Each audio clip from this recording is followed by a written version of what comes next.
My name is Elizabeth Granley. I'm a photographer living in Los Angeles. I've done some fashion, promo websites. I did an interview with the yogi last year in India.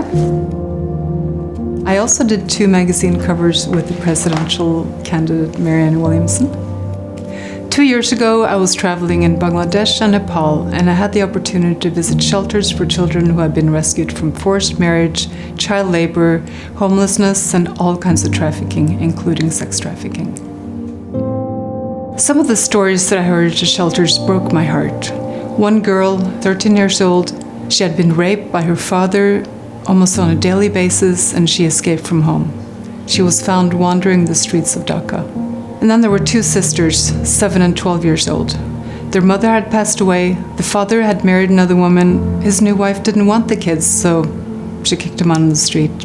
I don't know how the father could allow that. Here's a picture of me at an urgent night shelter for boys.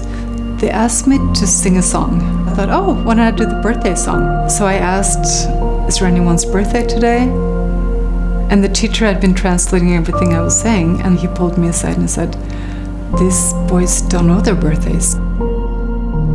I played with the kids, I helped prepare food, I helped teach English, and most importantly to me, I got a chance to photograph them.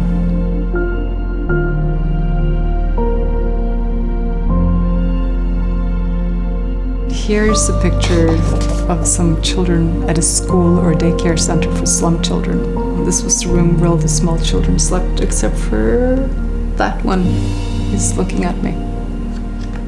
This little girl, the teachers told me, she was just like brilliant. She ran up to the roof where they had a little flower garden, and she picked me this flower, and she ran down and she gave it to me. She picked me a flower. And here is a picture of a little dancer in Dhaka. She was a part of a dance troupe they were doing at the shelters. She thought that through dance, she could break out of her situation. I wanted to create a connection between whoever sees the picture and the children. The sadness, the longing, but also most importantly, I wanted to show the happiness and their inner strength and resilience. I was surprised to see how playful they were and to feel the sense of community and support they had for each other. These kids really had each other's backs, and it warmed my heart.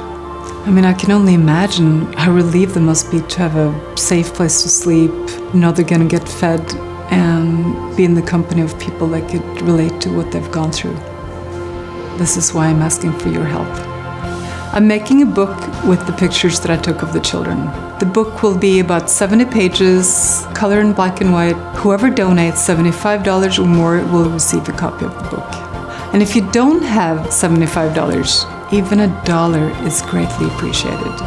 All the money, except for the expenses to make the book, will be used to keep the shelters that already exist functioning. They're starting some shelters at the refugee camp for the Rohingya refugees from Myanmar. It's the largest refugee camp in the world with 600,000 people.